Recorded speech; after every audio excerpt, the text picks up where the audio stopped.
Good evening, students. Finally, we are meeting today after long days of gap. Really sorry. Uh,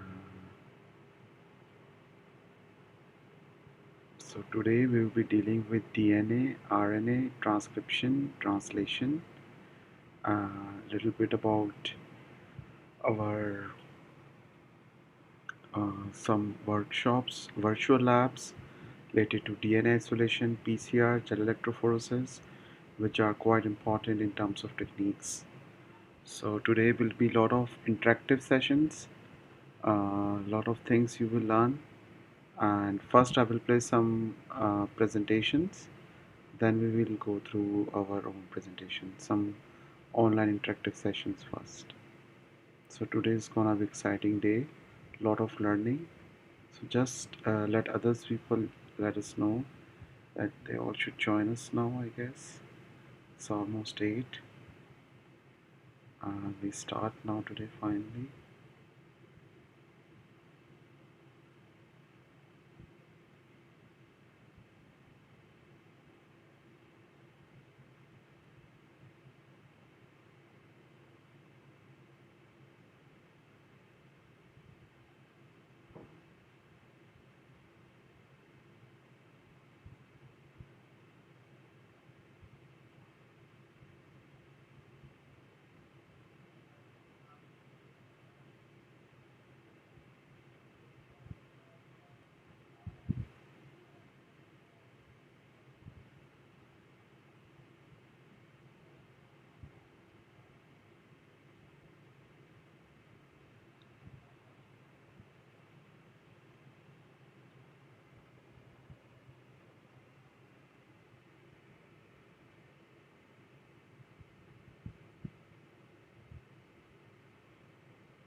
So it's 8 p.m. now. I think we should start the class. So I will start my class today with this figure, with the cell size and scale. So I would just want to let you know how the various cell size and different organisms, the shapes from your HIV viruses to microorganisms, how their different size works out. So file that's quite important. We will start from meter. This is a millimeter. Coffee beans, grain rice is 8 into 2.5 millimeter, and then we go from centimeter to millimeter, micrometer, nanometer, angstrom, and picometer. We go to these small distances and then check how various organism size looks like. So let's start from meter.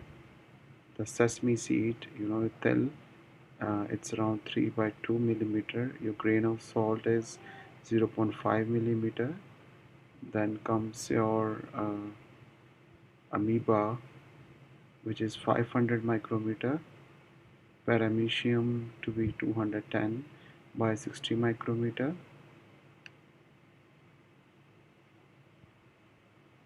Then human egg to be 130 micrometer. Sperm to be 60 by 5 micrometer. Skin cell to be 30 micrometer. Red blood cells to be 8 micrometer. X chromosome to be 7 micrometer.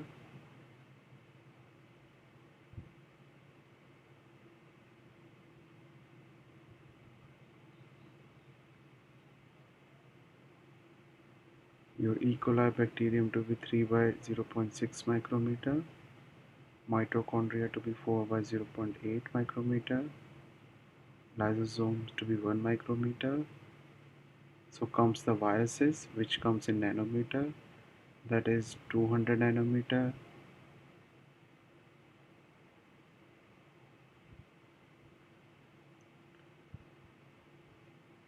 influenza virus to be 130 nanometer, HIV to be 130 nanometer, hepatitis virus to be 45, and it goes like this, ribosome to be 30 nanometer, your transfer RNA to be 7 nanometer, then comes hemoglobin to be 6.5 nanometer, then comes your smaller parts, methionine, the amino acid, 110 by 70 picometer, adenine to be 1300 to 760 picometer, water molecules to be 275 picometer, and carbon atom to be 340 picometer. So from picometer to meter, so we can see that all your cells, your different atoms, everything uh, is differentially is made with of different sizes,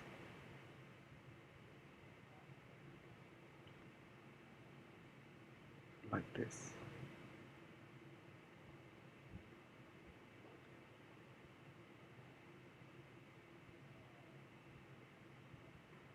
This is how amazing the biology is. Everything is situated in such a compact form within such small cell sizes things. So that was about cell size. Uh, Now comes what are DNA and genes. Let's start a video for the same.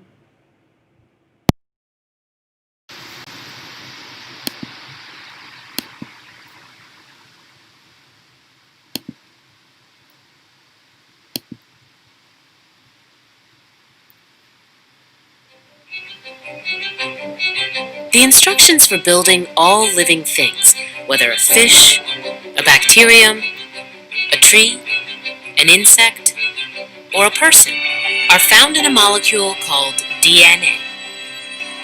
DNA is made up of 4 tiny building blocks. Each building block has a backbone and a chemical base that is represented by the letter A, C, G, or T. DNA molecules have 2 strands that are joined together through complementary base pairing. A pairs with T, and C pairs with G. These building blocks function together in larger units called genes. Each gene is a set of instructions for building a specific protein.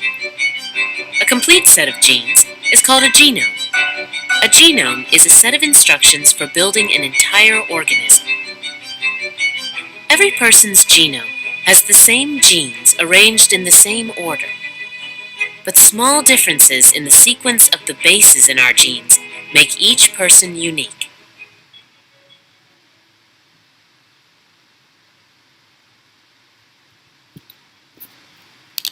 That was basically about DNA, that is made up of 4 nucleotides, A, T, C, G, and they are making A with the T and pairs, and also G pairs with the C, and leading to the anti-parallel helical structure.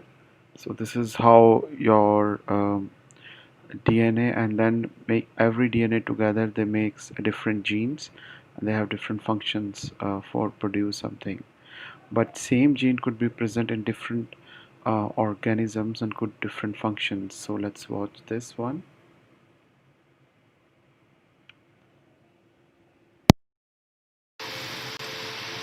These may look like ordinary fish. What you can't see is that they have a gene in them that codes for green fluorescent protein. But shine a blue light on it, and GFP emits a bright green glow. What might surprise you is that the gene for GFP came from a jellyfish. GFP was first discovered in jellyfish over 50 years ago. Since then, scientists have been using it to study all kinds of biological processes. What's amazing is that this gene from jellyfish can be put into just about any living thing. Animals, fungi, plants, bacteria. They can read the DNA code of a gene and build GFP that is identical to the jellyfish protein. That same concept applies to tons of other genes too. The gene that spiders use to make silk webs, for example, can be put into yeast cells.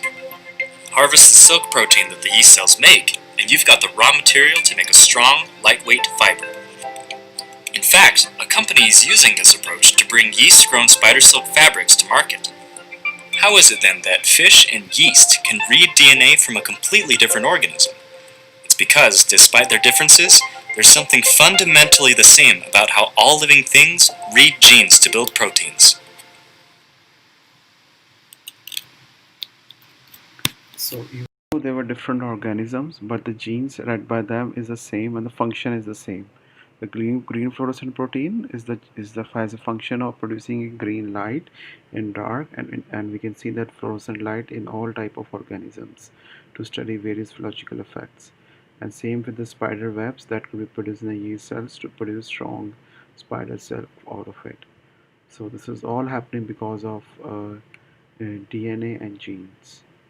So now let's as we know that they are uh, our DNA is made up of nucleotide, sugar and base pairs. So let's start with how let's build a DNA molecule now with the ATCG concept.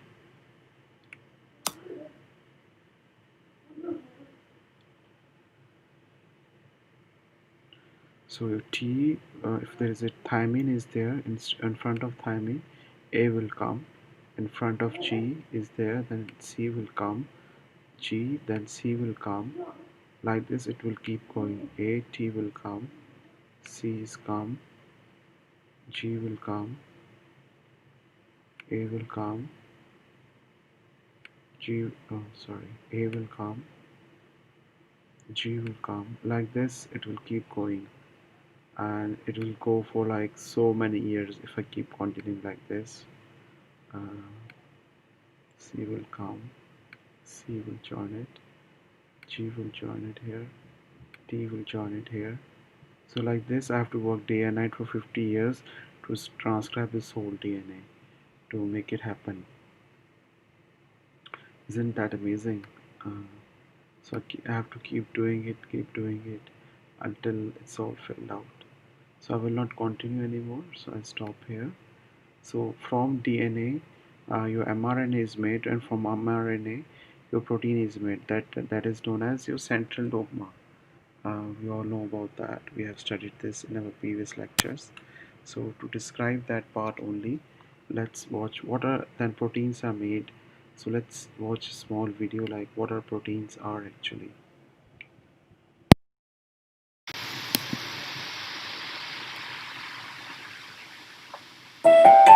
Proteins carry out most of the body's functions, and they make up the bulk of its structure, from hair and fingernails to bone and muscle. In fact, nearly everything in our bodies is made from or by proteins. The instructions for building proteins are found in segments of DNA called genes. Proteins are made of long chains of building blocks called amino acids. There are 20 amino acids in all. Put together in different combinations, amino acids form proteins with a broad variety of shapes. This diversity of form gives proteins their many functions. The proteins a cell makes determine what it can do. Our cells are constantly at work, producing the thousands of different proteins that keep our bodies functioning.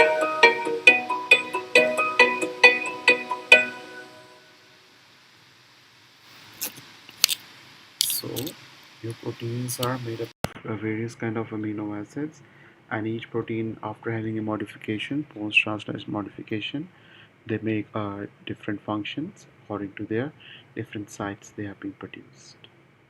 So we have discussed so far little about cell size, little about DNA, same gene, different organisms. We have built a DNA. We have discussed about proteins.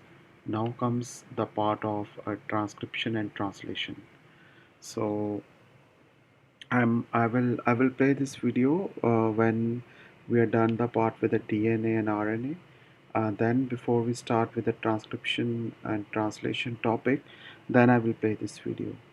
So until then, we can start with the DNA topic. Now after starting the DNA topic, we will go with the DNA extraction, how we do it in the biotech lab, this DNA extraction. So at the moment, let's start with the DNA now. DNA and its structures, function types, mode of application and repair.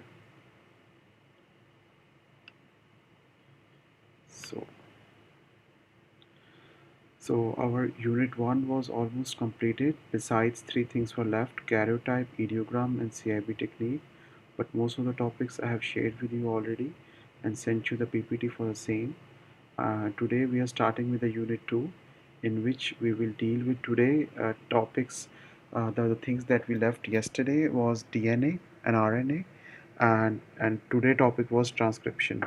So today we will deal with your topic of 3 topics, that is DNA we will deal with, RNA we will deal with, and transcription we will deal with, and also translation, also an outline of protein synthesis. And if we have time, we still can go for crossing over and factors affecting it. So, or maybe linkage we can link for. So let's see how the time says. So not required this one. So yes, in the late 1940s, the member of scientific communities were aware that DNA was most likely the molecule of life, even though many were skeptical, and since it was so simple. So they also knew that DNA included different amounts of 4 bases, that is DNA, thymine, guanine, cytosine, that we have seen in that video, but nobody has latest idea what the molecular might looks like. So in order to solve this, a couple of distinct pieces of information needed to put together. Once was the phosphate backbone was on the outside and based on the inside. Another was a liquid molecule was double helix. So that was also important figure to find it out, to see the 2 strands run in opposite directions. That the molecule has specific base pairing. Uh, in the 1951, 23-year-old biologist James Watson traveled from United States to work from Francis Crick, an English physicist at the University of Cambridge. So Crick was already using process of X-ray to study the structure of proteins molecules. So together with Watson and Crick, they used X-ray data produced Franklin and Wilkins at Singh College to decipher DNA structure. So they work with many of scientists DNA molecule. So DNA is made up of uh, subunits which scientists call nucleotides, and each nucleotide is made up of sugar, phosphate and base, and there are 4 different bases in that nucleotide, that is adenine, cytosine, guanine, thymine, and number of purine bases equals the number of pyrimidine bases. So adenine and guanine, they are purines. Your cytosine and thymine, C and T, they are your pyrimidines.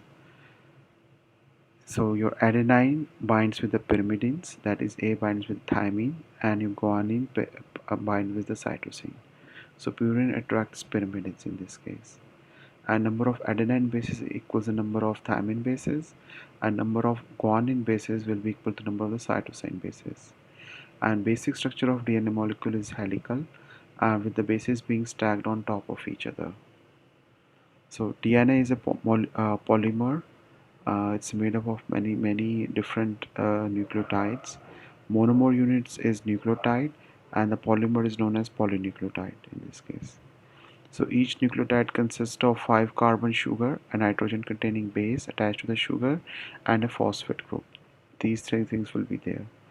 And there will be 4 different types of nucleotides found in the DNA, that is nitrogen bases, that is A is for adenine, G is for guanine, C is for cytosine, T is for thymine. So your purine bases includes adenine and guanine, which are purines, and they are larger of the 2 types of bases found in DNA. So you can see they are 2-chained. This is a 6-hexagon chain and this is a pentagon chain. 2 different carbon atoms, they mix together. So there are 9 atoms that make the fused rings. So there are 9 atoms that makes the fused ring. 5 carbon and 4 nitrogens are numbered 1 to 9. So all ring atoms lie in the same plane. They're in the same plane. Everything is in the same plane. So, and whereas your pyrimidine bases are cytosine and thymine, and the six atoms are numbered 1 to 6. Like purines, all pyrimidine ring atoms lie in the same plane also. So it is a single ring molecule, not double ring molecule. So deoxyribose sugar, it's a deoxyribose sugar of DNA backbone, has 5 carbon and 3 oxygen. So carbon atoms are numbered 1, 2, 3, like 1, 2, 3, 4, 5, to distinguish from numbering of atoms of purine and pyrimidine rings, so that we can distinguish from the pyrimidine and purine rings. So hydroxyl group on the 5 prime end and 3 prime end, 5 prime end and 3 prime end, these hydroxyl groups are attached to it to the form DNA backbone. So deoxyribose lacks on the secondary position a hydroxyl group, which makes it ribose sugar. If there is also hydroxyl group present on the second carbon group, the ribose then it's a ribose sugar, and that is a component of RNA, ribose nucleic acid. So that's the main difference between your deoxyribose nucleic acid and ribose nucleic acid, DNA and RNA, is that at the second carbon atom your hydroxyl group is absent in case of DNA. That's the main difference. The nucleosides is the 4 DNA bases covalently attached to the position of sugar. In this case, mainly your sugar and your phosphate group, they are attached together and they make nucleosides. So nucleoside and deoxynucleoside is deoxyribose. The sugar that we used in the deoxynucleosides are deoxyribose, and the sugar in the ribose nucleoside is the ribose sugar. Nucleosides differ from the nucleotides in the case of lack of phosphate group. In this case, in nucleosides, phosphate group is absent. So there are 4 kind of DNA, that is deoxyadenosine, deoxyguanosine, deoxycytosine, and deoxythymidine. So as per the base is there, they just add deoxy in front, and this is how you add your things. So in deoxyadenine and deoxyguanine, there is an glycoside bond between sugar C1, and so there's this one here between your uh, C1 and N9, the base pair, and the sugar of the purines. The base bond is called as N-glycosidic bond or N-glycosidic linkage. Further to add, a nucleotide is a nucleoside with one or more phosphate groups covalently attached to the 3 or 5 hydroxyl group. So DNA backbone, this is how your DNA backbone is made. So you have your nitrogenous base pair, you have your sugar, and on the sugar, these sugars actually they are attached together with the help of phosphodiester link between the deoxyribose sugar. So there's a phosphodiester bond is made. So DNA backbone is a polymer with alternative sugar phosphate sequence. There is a sugar, phosphate, sugar, phosphate, sugar, phosphate, and deoxyribose sugars are joined at both 3-hydroxyl and 5-hydroxyl groups. The phosphate group in the ester length, also known as phosphodiester bond. So example of DNA backbone is here, you can see there CGAAT. These are your nitrogen base pair, and hence there is a sugar, and then is a phosphate group, sugar, phosphate group, sugar, phosphate group. This yellow one is the phosphate group, sugar, phosphate group, and this is to the sugar is your nitrogen group is attached. So one end is your 5 prime end, 5 prime end phosphate, and this is 3 prime hydroxide. So 5 prime to 3 prime end your DNA is moving.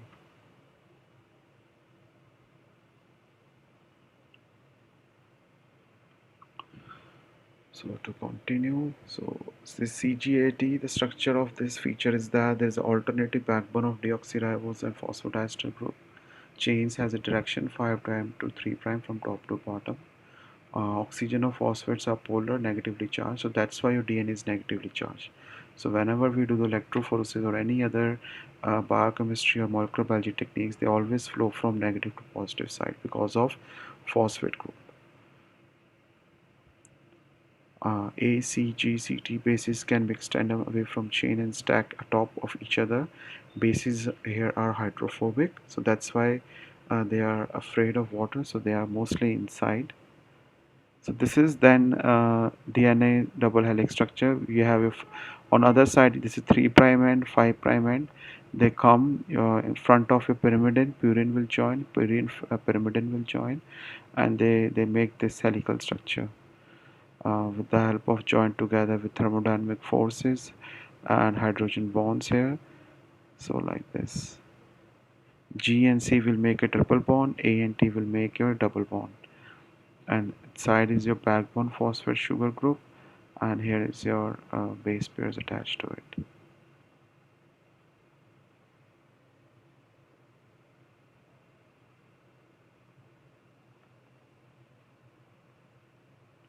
So feature of DNA double helix structure. So there are two DNA strands from helical spiral winding around a helix axis in right-handed spiral. So this is very nicely shown to you. One helical turn is equals to the 34 angstrom, and it has around 10.5 base pairs into this. And they are attached by this triple bond, we can see by the hydrogen bond, and on the other side there's a double bond also, and the width between each is 20 angstrom. Your diameter of your 2 nanometer, around 2 nanometer. So here it shows that light blue is A, dark blue is G, yellow is C, pinkish yellow is D. So like this your bonds are made together. So in this double helix structure, it contains two polynucleotide strands wound around each other. The backbone of each consisted of alternating deoxyribose sugar and phosphate groups. The two strands are antiparallel, that is, one strand runs from 5' to 3' end, while other runs from 3' to 5' end. And DNA strands are assembled in the 5' to 3' direction, and by convention, we read them the same way. And purine and pyrimidine attached to the deoxyribose sugars projecting towards the axis of the helix. So each base forms hydrogen bonds with one directly opposite it and forming base pairs, also called nucleotide pairs. And further, we have discussed the angstrom things there already in that thing, and there are also major and minor groove. So here you can see this is your minor groove and this is your major groove. So, and distance between one helix is around 34 angstrom. So what are the functions of DNA? It helps in replication. Every cell replicates and duplicated to the cell divides. Then there's a transcription when proteins are needed. Corresponding genes are transcribed into RNA. And further, RNA is first processed so that non-coding parts are removed and is then transferred out of the nucleus. And further, outside the nucleus, the processes are built based upon the code in the RNA. That is known as translation. So there are types of DNA. DNA can be classified in various ways based on number of base pair per turn, calling pattern, location, structure, nucleotide sequence, number of strands. So according to these six different parts, your DNA could be classified into different things. So first is number of base pairs per turn. Depending upon the nucleotide base per turn of the helix, tilt of the base pair, humidity of the sample, DNA could be formed in four different forms, that is A, B, and C and D. And according to the calling pattern, it could be right-handed and left-handed. Most of the DNA molecules are right-handed. Calling is done in the right direction, and it is also called a positive coil. All form of 4 DNAs are right-handed, A, B, C, D. But there is a Z DNA that has left-handed double helix structure. According to location, DNA could be of three types: chromosomal DNA, cytoplasm DNA, promiscuous DNA. The chromosomal DNA is found in a chromosome and are called chromosomal DNA or nuclear DNA. Cytoplasmic DNA is found in the cytoplasm, especially in the mitochondria and chloroplasts. Such DNA plays an important role in cytoplasmic inheritance and circular structure. And promiscuous DNA, some DNA segments with common base sequence are found in chloroplast, mitochondria, and nucleus. So this suggests that the DNA sequence moves from one organelle to the other. Such DNA is referred to as promiscuous DNA. So students, so far any questions? So was that clear so far what I'm teaching you? Everything is good so far? Please give me thumbs up if things are going fine. So I continue the next part.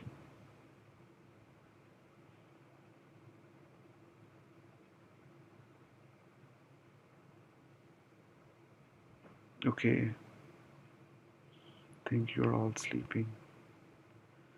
According to these were the types of DNA we have discussed now. Now comes the structure of RNA. It contains ribose sugar, nitrogenous base, phosphate group. We will deal with the RNA structure in our next slides in more details. Uh, so nitrogenous base includes adenine, guanine, cytosine, and uracil.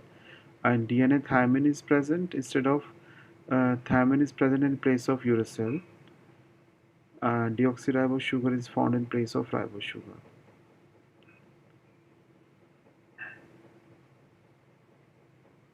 Sorry, in DNA, uracil is present in place of thymine in structure of DNA. That's wrong written there. So RNA occurs between adenine and uracil, not thymine. It has usually single-stranded. However, some viruses have double-stranded RNA also. So we have discussed this. So this is the difference between DNA and RNA. Your single-strand DNA is usually 2 or rarely 1. And this is usually 1 in RNA, rarely 2 strands are there. Sugar are deoxyribose, in RNA is ribose sugar, base pair is adenine, guanine, cytosine, and thymine, whereas the RNA in the other case is adenine, guanine, cytosine. Pairing is done between A and T, G and C, and in RNA it's A, U, and G, C. Location mostly in chromosomes, some in mitochondria and chloroplast, and here in RNA it's in chromosomes and ribosomes.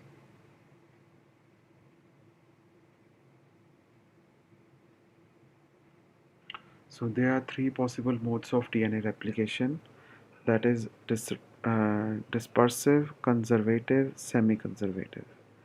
In dispersive replication, uh, so the old DNA molecules would break into several pieces. Such fragments would replicate, and the old and new segments would recombine randomly to yield progeny DNA molecules.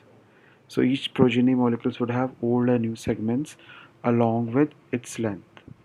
And according to the conservative scheme, the two nearly synthesized strands would associate to form one double helix structures, while the two old strands would remain together one double helix. So in contrast, semi-conservative mode of DNA replication is the newly synthesized strand would remain associated with the old strand which it was synthesized. Thus, each progeny DNA molecule would consist of one old, one newly synthesized strand. Semi-conservative replication. Okay, we initiate. So in this mainly you have a progressive separation of two strands of DNA, then complementary base pairing of bases are located in the single stranded, thus produce appropriate free deoxyribonucleotides. Then there is a formation of phosphodiester linkage between neighboring deoxyribonucleosides and that have been paired with the single stranded regions. This ensures the base sequence of the newly strands are strictly complementary, top those of old strands, and the base sequence of newly synthesized strand is dictated by the base sequence of the old strand, since the old strands serve as template or load for the synthesis of new strands. So it is proposed that Watson and Crick that according to this method, both strands of parental DNA separate from one another. Each old strand synthesizes a new strand in this case in DNA replication. Thus, each of the two resulting DNA has one parental and one new strand. So first, in this case, it is initiation of replication. DNA replication starts at a specific point on chromosome. This unique site is known as origin. And some replications start with incisions are made. Some cut is being done with the help of enzyme called endonuclease. Then your DNA started to unwind. Two strands of DNA helicals unwind, and opening of DNA strand takes place with the help of DNA unwinding protein.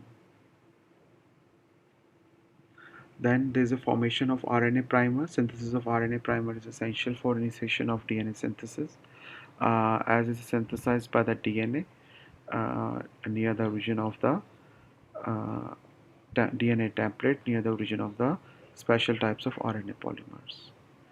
Then synthesis of DNA on primer uh, after formation of RNA primer, DNA synthesis starts on the RNA primer. Deoxyribose sugar nucleotides are added the position of primer, and then which leads to the production of cutting of your DNA into small pieces which are known as Okazaki fragments. Then RNA primer is removed, then union of Okazaki fragments is done at the end. So that was about a little bit about replication. Now comes the part of DNA repair system. So damages to the genetic material, that is DNA, are taken care by the DNA repair system. So various damages to DNA may be grouped into following two types. That is single base changes. Such changes affect a single base of DNA molecule. These changes are represented by the conversion of one base into another. So there is a deamination of 5-methyl cytosine results in thymine, and by the covalent addition of small group to base which affects pairing behavior. Structural distortion. These changes generally adversely affect the replication or transcription of the affected DNA molecule. They are represented by a single stranded nick, removal of base, covalent links. So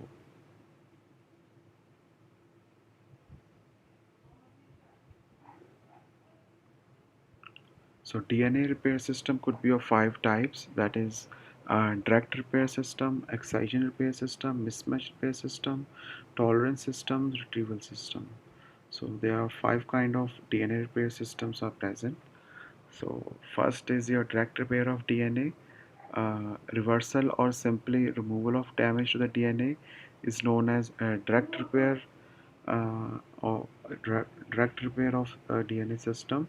Removal of the covalent bonds between the two strands 4 and 2 5 of the two thymine residues participating in the formation of thymine dimers, and these thymine dimers are generally formed due to UV radiations interfere with the replication and transcription.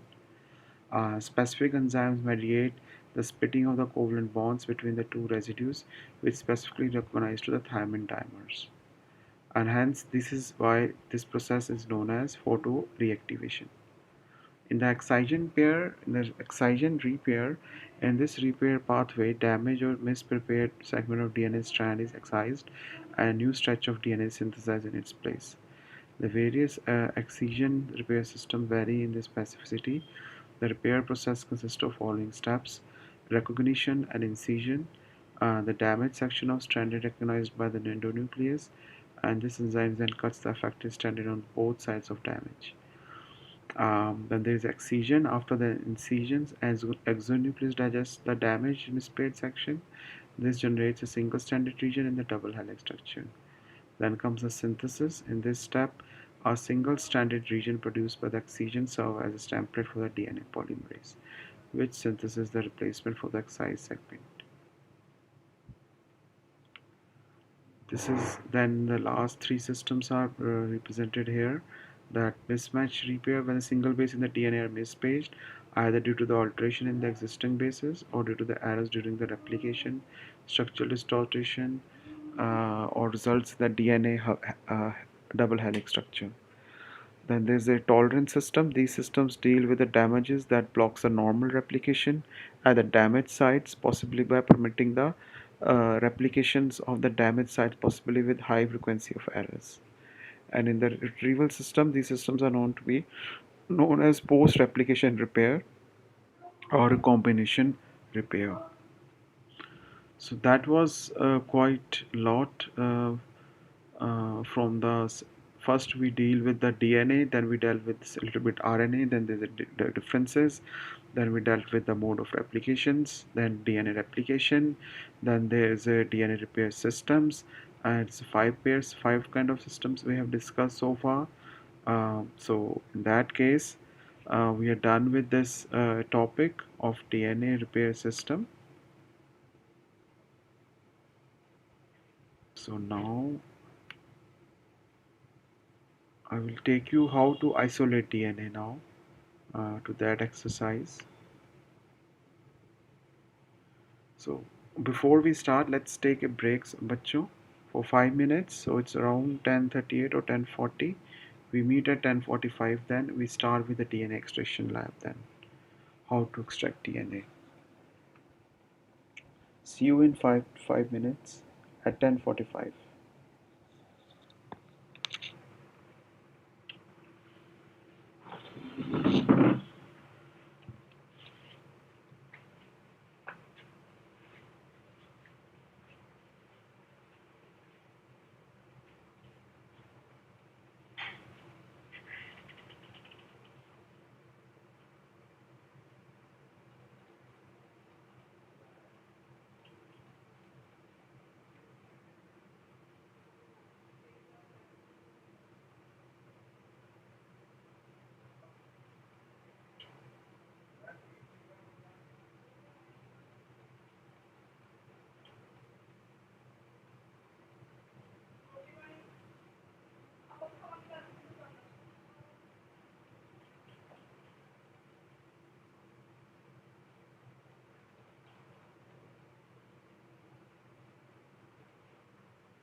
So students, let's start with the DNA extraction.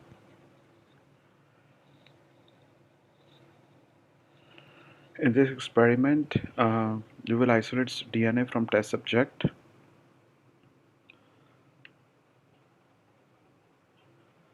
From genetic testing, from for body identification, for forensic analysis. In all these cases, we need DNA. So DNA extraction is typically the first step in the longer laboratory process, and we need cells to extract it here in this case to over about 2 meters of DNA. So in this cell, you have nucleus, you have chromosome, and then what we have histones, DNA,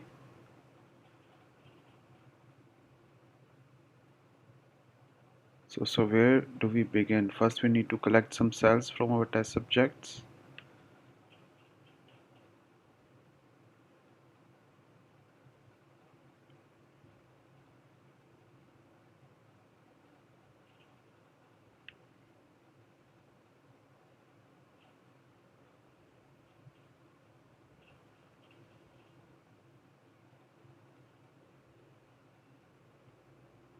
So let's get started. So let's first collect cheek cells, burst cells open to release DNA, and separate DNA from proteins and debris, and isolate concentrated DNA. So this is the materials that we required. Water bath, centrifuge, buccal swab, micropipeters, lysis solution, concentrated salt solution, represent buffers, ethanol, isopropyl alcohol. So let's collect some DNA first.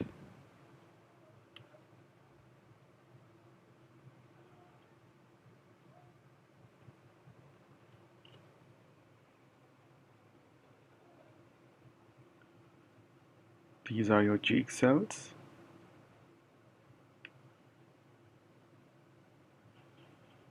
Cut it. Then take some lysis solution and add into that. So it will remove the cell wall and everything out of your cells.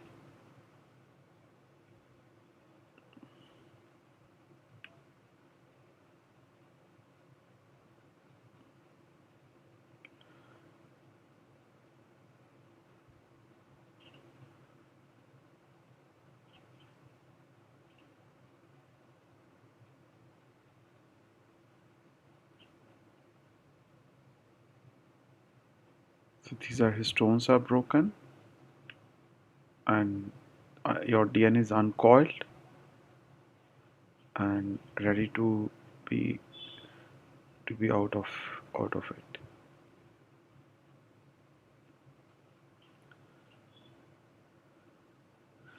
So you take some concentrated salt solution, add into your samples.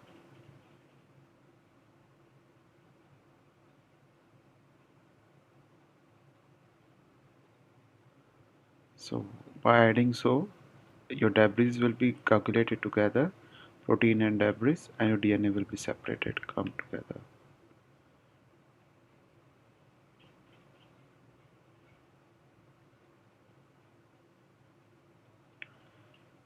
Place the tube into the centrifuge.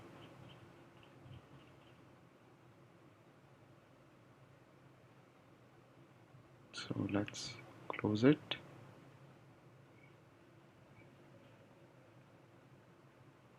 So now your protein and debris will be down, and in the liquid is your DNA present.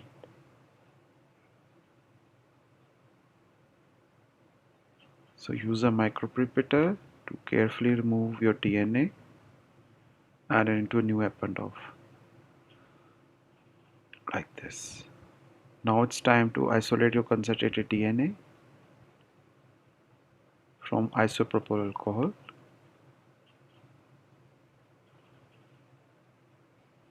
Mix it.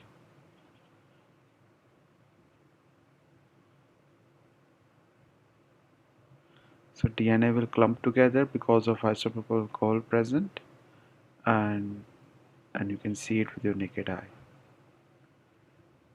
Then you do centrifuge again,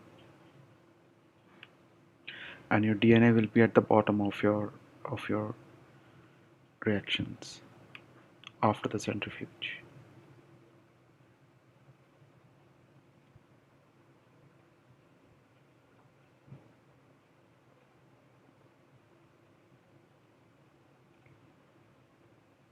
So that's it. At the bottom is your DNA. You remove the extract. You can keep it in the fridge for longer time, and you can use it for your own experiments later. So on that note, so I can share with you first of all everything that we have done today so that you can save it for later.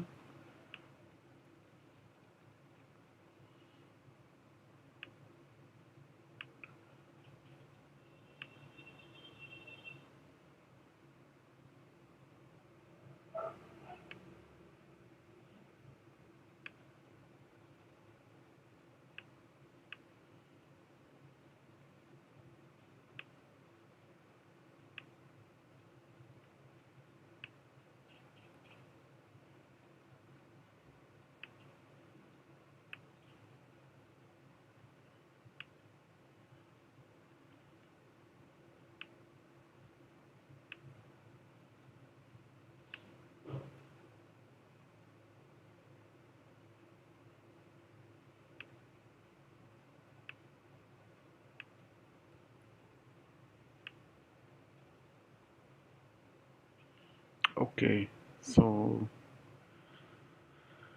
I shared most of the things that we have done for today. Also, I will share the DNA slides also just now with you, students.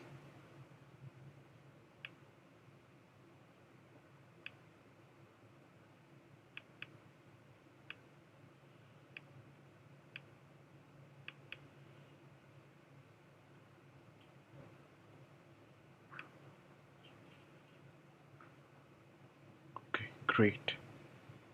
So everything is set. So it will take some time to be shared. So we can start with our another lecture.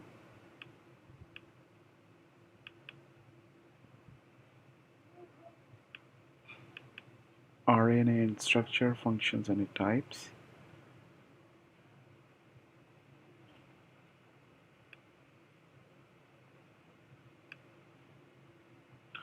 So this is your second type now. Second part for today's lecture, actually from the yesterday's lecture. Um, so we have understood that with the discovery of molecular structure of nucleotide units, each nucleotide consists of nitrogenous base, ribose sugar, and phosphate. DNA's double helix in 1953. Researchers turned to the structure of ribonucleic acid and critical puzzles to be solved on the road to understand the molecular basis of life. So, ribonucleic acid is a type of molecule that consists of long chain of RNAs transcribed from DNA by an enzyme called RNA polymerase. So here is a type of RNA called messenger RNA carries information from DNA to structures called ribosomes. So these ribosomes are made up of proteins, ribosomal RNA, which comes together to form molecular machines that can read messenger RNA. So there are many RNAs, other roles, in particular regulating these genes expressed, but also as genomes of most viruses.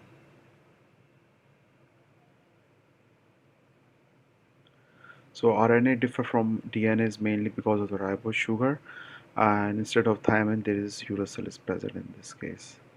So this is typical structure of RNA looks like. So you have a nitrogenous base, ribose sugar with a at the second prime end you have hydroxyl group present. Then there's a phosphate group here at the 3' end. At the 5' end your phosphate group is attached up on top there also. Then you have again sugar, then attached with another nitrogenous base group, and like this your DNA molecule keep on going. So there are two types of structures of DNA. One is stem with the loop and also hairpin. Uh, and also your mRNA messenger, your RNA, sorry, could be of three types. That is messenger RNA, ribosomal RNA, and transfer RNA. Ribosomal RNA and transfer RNA comprises of about 98% of all RNA. All the three forms of RNA are made up of DNA template. Transfer RNA and messenger RNA are synthesized on the DNA templates of the chromosome, while ribosomal RNA is derived from the nuclear DNA. The three types of RNA are synthesized during the different stages in early development. Most of the RNA synthesized during cleavage is mRNA. Synthesis of tRNA occurs at the end of cleavage, or ribosomal RNA synthesis during gastrulation. So this is the difference between DNA and RNA. We have discussed that already, so you can go through it. So ribosomal RNA is the same name suggests is found in the ribosome. It comprises of about 80% of your total RNA of the molecule. The base sequence of our ribosomal RNA is complementary to that of region of DNA where it is synthesized. In eukaryotic, ribosomes are formed on the nucleolus, and the ribosomal RNA is formed from only small sections of DNA molecules. Hence, there is no definite base relationship between ribosomal RNA and DNA as a whole.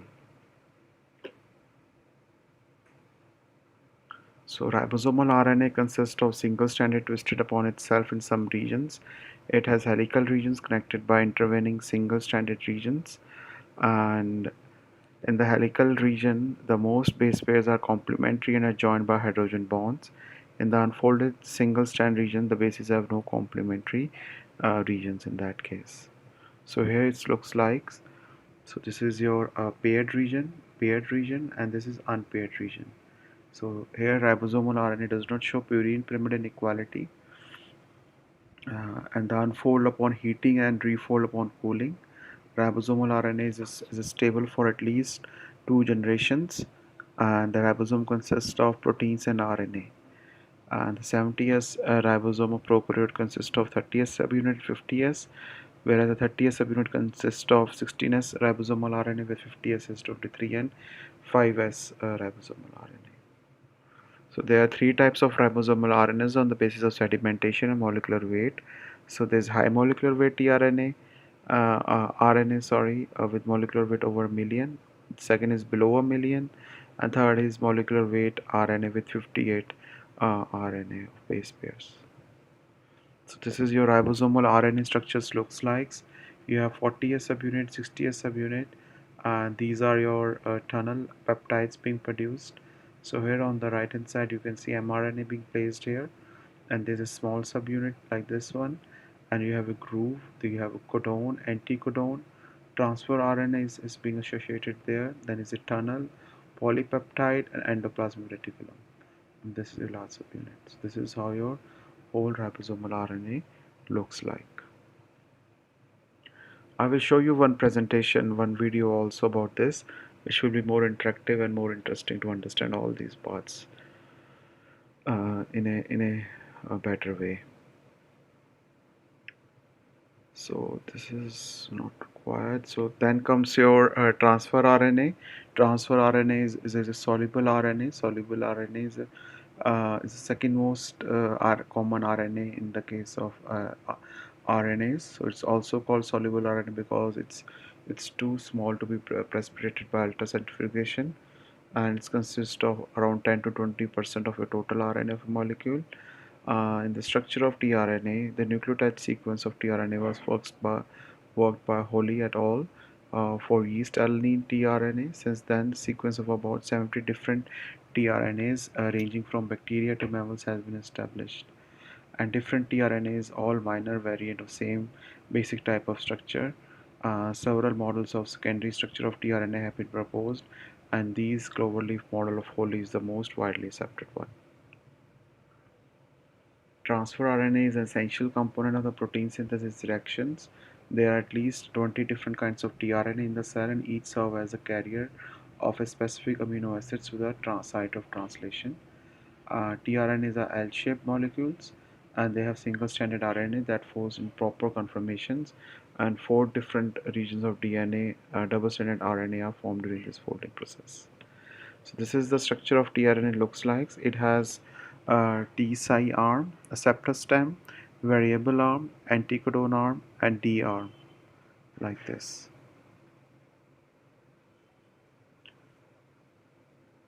Anticodon is the exposed single-stranded region in a loop at the end of anticodon arm, and two other stem loop structures are named after the modified nucleotides that are found in those parts of the molecule.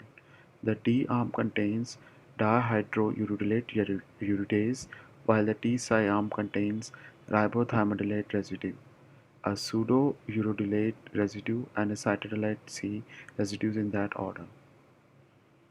So this is in cloverleaf structure, like cloverleaf structure this tRNA is, and this has been it has variable regions. The variable regions could be 1, 2, and 3 according to the different base pairs in the D stem and the variable loop. They could be of different type. Then comes your initiator transferred RNA, which is a methionine.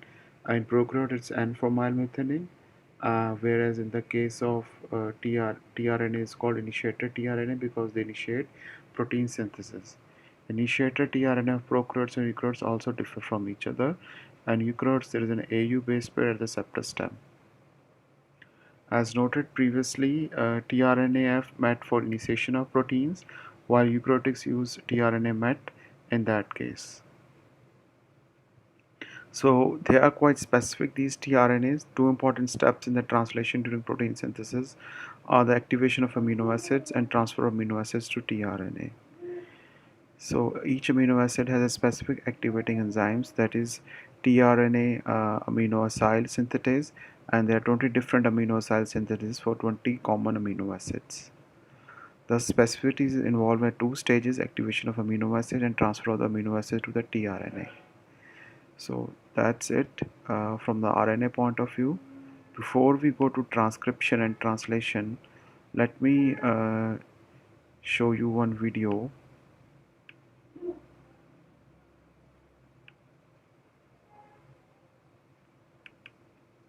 Share this with you, students. Just go through them. This was quite easy. In German we say einfach. Yeah, I want to show you one video now.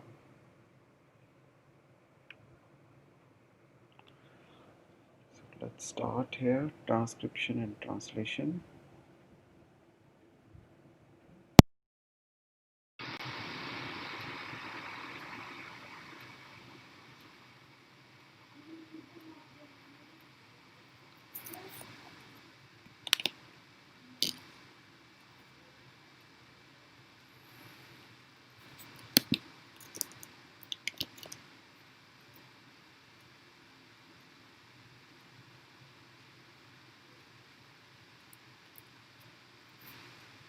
Transcription and translation are the processes that all living things use to read the information in DNA and build proteins.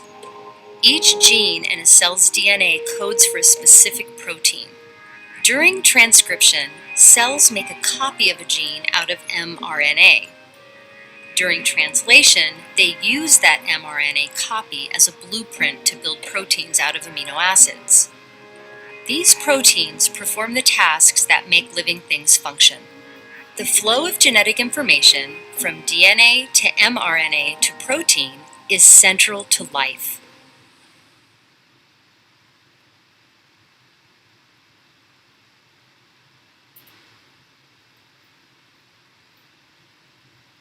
Transcription and translation.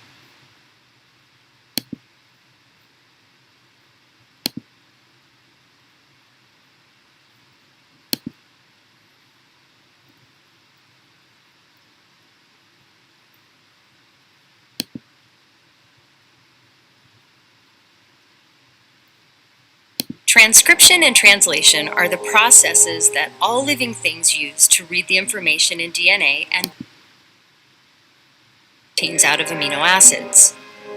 These proteins perform the tasks that make living things function.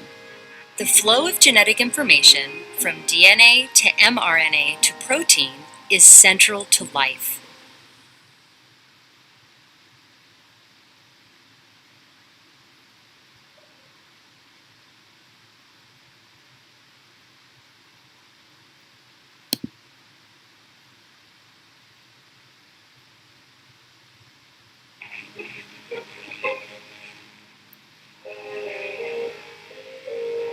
Inside the nucleus, RNA polymerase attaches to a gene.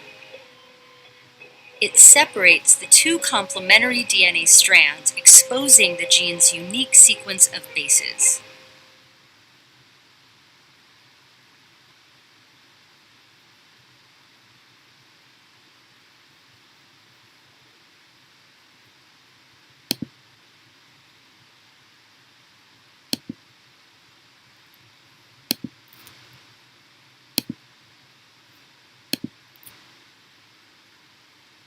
When the end of the gene is reached, transcription is complete. The new strand of mRNA passes out of the nucleus and into the cytoplasm, where translation takes place. The instructions in an mRNA strand are read in groups of 3 bases called codons. Each codon must be translated, one after another, in order to build a functioning new protein. The key structures in that process are the ribosome and transfer RNA, tRNA. Each tRNA molecule has its own anticodon and a matching amino acid, the building blocks of proteins. To begin translation, a tRNA molecule coded for the amino acid methionine docks with a ribosome. The ribosome attaches to the end of the mRNA strand. It slides along until it finds a start codon, AUG. Through complementary base pairing, the start codon pairs with the anticodon on the tRNA molecule, signaling the beginning of the protein instructions. The methionine molecule is now the first amino acid in the new protein. The ribosome shifts to read the next codon. Each codon is recognized by one of 20 different tRNA molecules.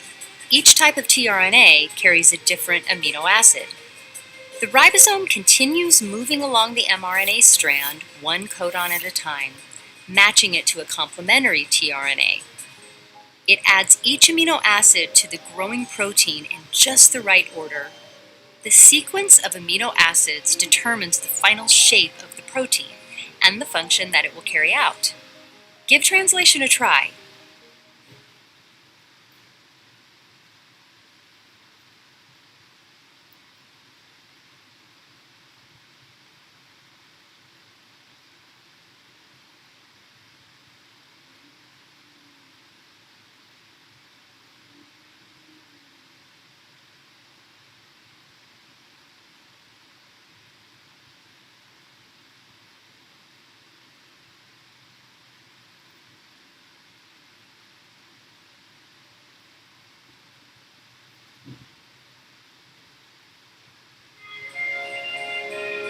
When the ribosome reaches a stop codon, it detaches from the mRNA strand.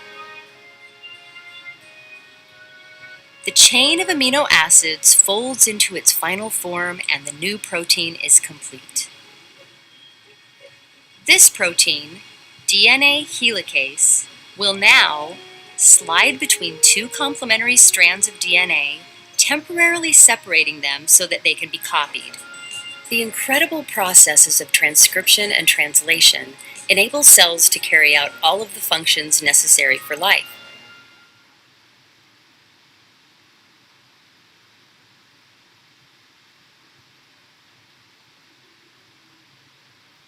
So,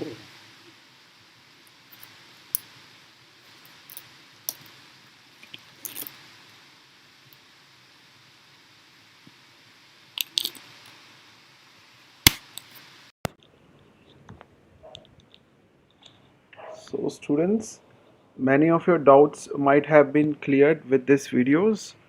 Your transcription and translation, how it's done with the various ribosomes and transfer RNA then, and how they are translating to form polypeptide chain of amino acids to produce different proteins which modify to different shape to function as per the needs of things that they have to do. So I shall share this exciting video with you students also.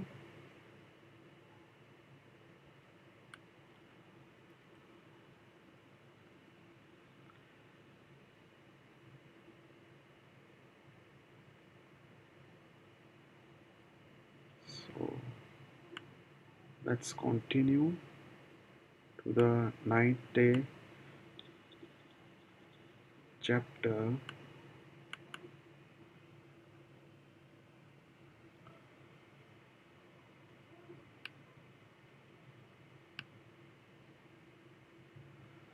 Transcription, translation, genetic code, and outlier protein synthesis. So I have explained you everything in video first, because so that things that I'm going to show you, you are able to understand things in easy way. So DNA is a genetic material, as we have already understood from the Mendel pea plant, that he have discovered called genes, which he was calling as factors before. So this is a flower color gene. So DNA sequence. So proteins is produce proteins, which makes that pigment into purple color. That flower is purple. So that's how your flower color gene present on the chromosome gives a purple flower color. So that's the gene specificity of functional products such as proteins. Functional products of most proteins, are proteins, or more accurately polypeptides. Polypeptides is just another word for chain of amino acids. Although many proteins consist of single polypeptide, some are made up of multiple polypeptide. Genes that specify polypeptides are called proteins coding genes. How does the DNA sequence of genes specify a particular protein? So many genes provides instruction for building polypeptides. How exactly does the DNA direct construction of polypeptide is done? This process involves majorly two major steps, that is transcription and translation. In transcription, the DNA sequence of gene is copied to make an RNA molecule, and this step is called transcription because it involves rewriting or transcribing the DNA sequence in similar RNA alphabet. In eukaryotes, the dRNA molecule must undergo processing to become mature messenger RNA. So here you can see there is central dogma, that is, you have a DNA which is producing with the transcription a messenger RNA, and hence you have polypeptides with these three AUG, AUC, and hence at the end with the UA, it's a stop codon to stop your reactions further.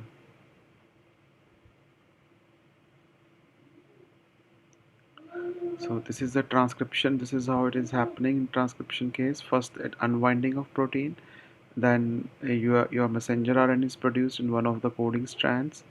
Then you have a primary transcript being produced. So T will produce A will produce U, C will produce G. So like this, and it's keep producing a full transcript messenger RNA.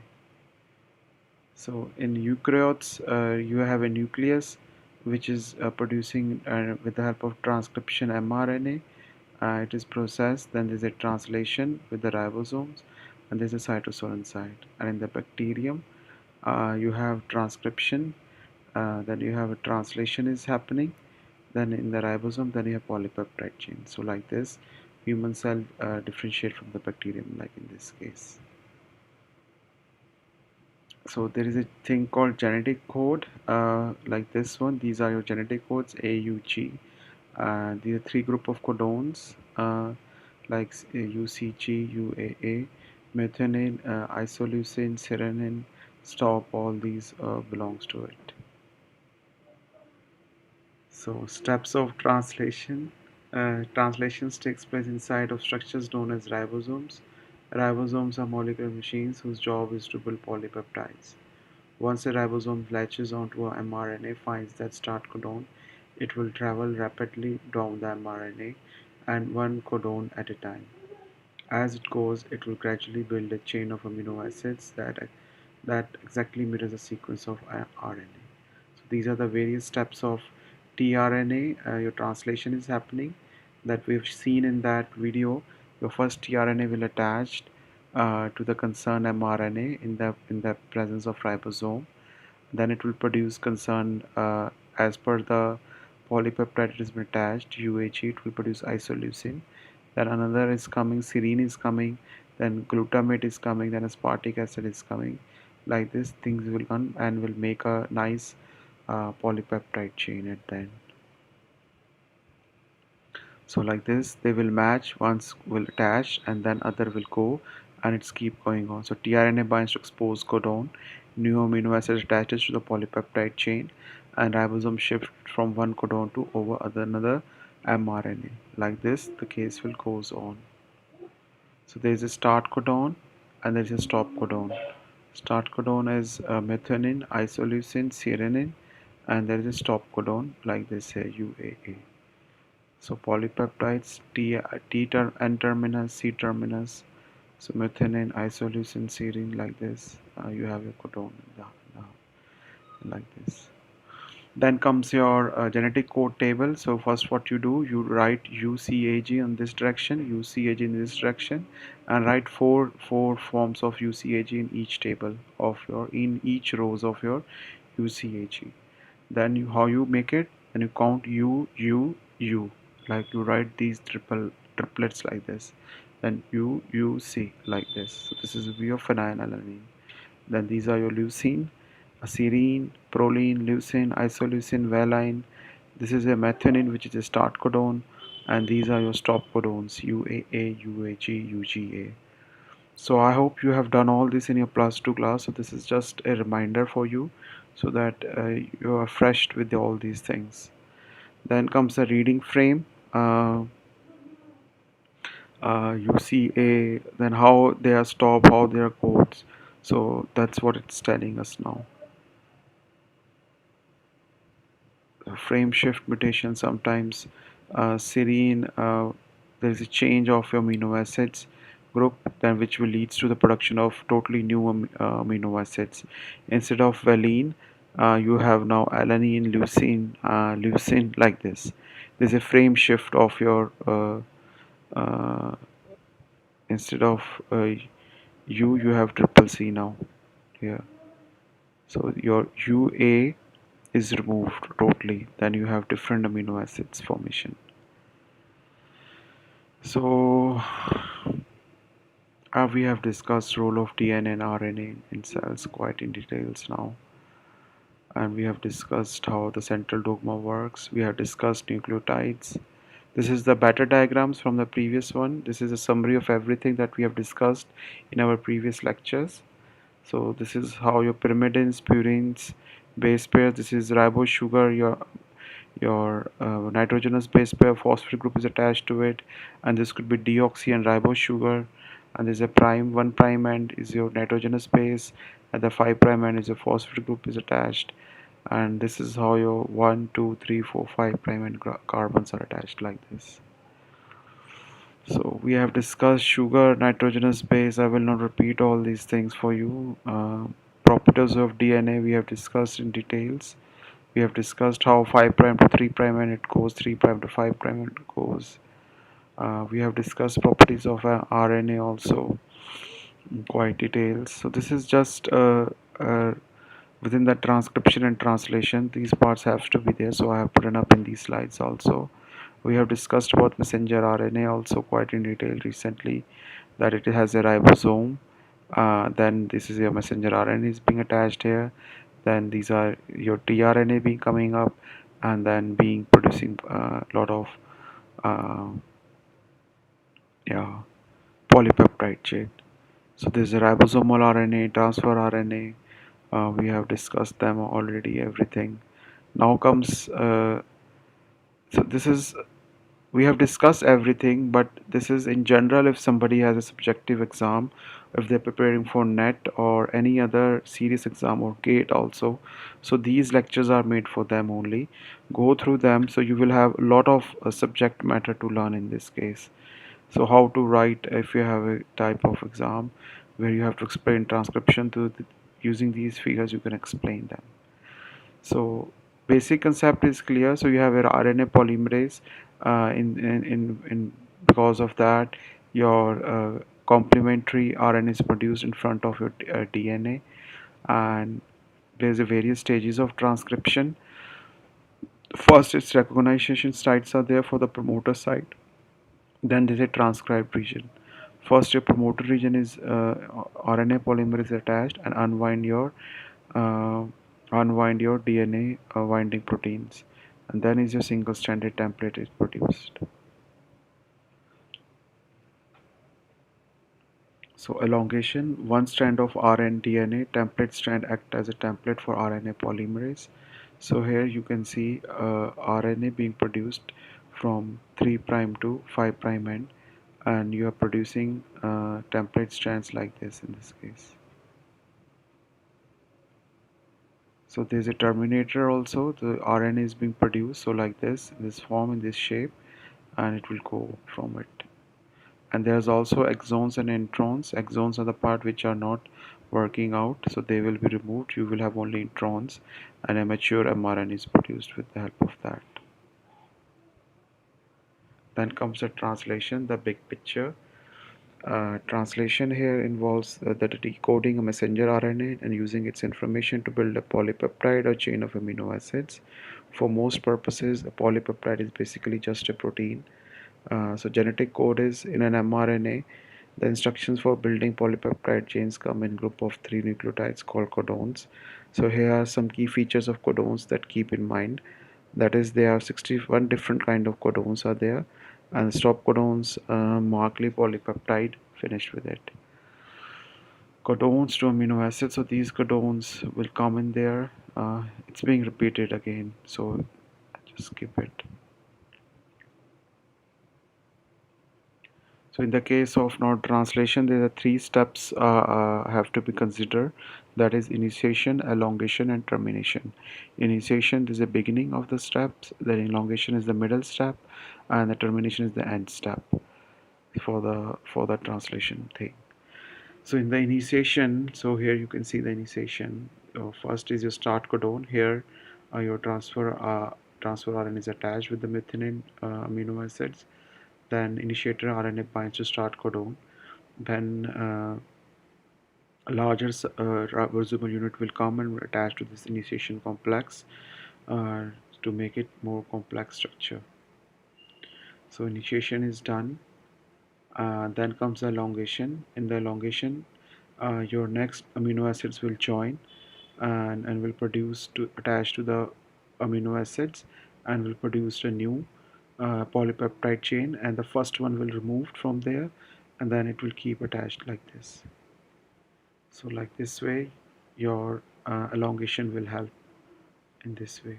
Then there comes termination with the stop codons like UAA, UAG, UGA.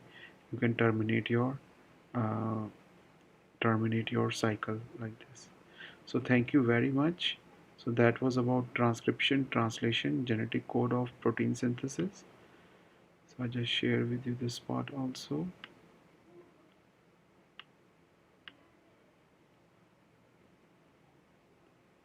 I think it will be, oh, this is 100 MB. So I cannot share this part here.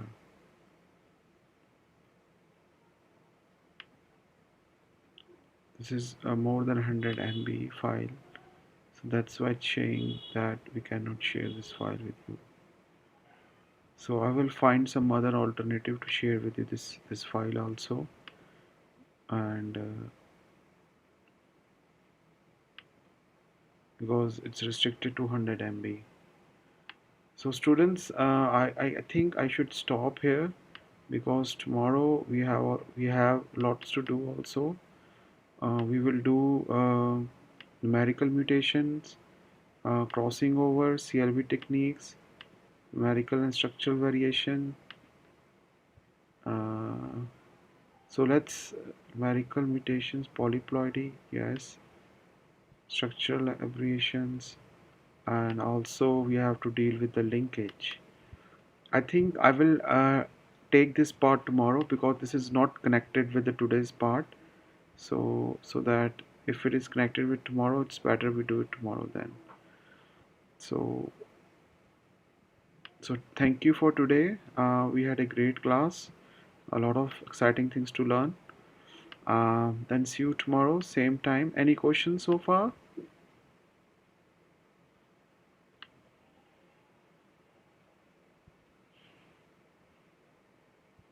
Any questions?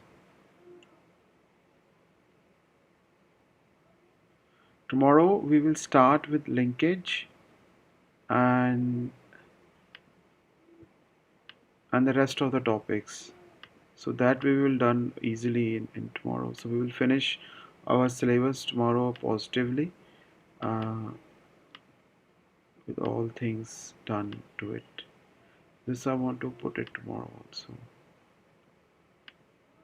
So tomorrow we will deal with 4 topics, one by one. It will be a long class tomorrow like today.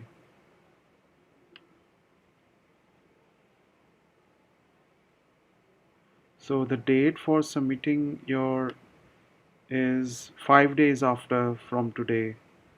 So today is 24th. So tomorrow we will done with the workshop. So 1, 2, 3, 4, 5 by 30th September.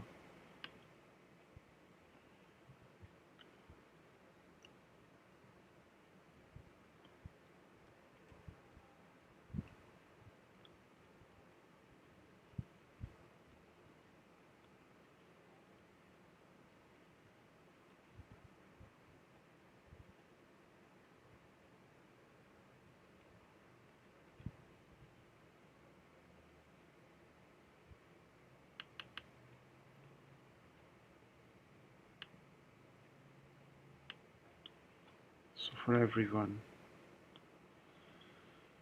Okay. Um,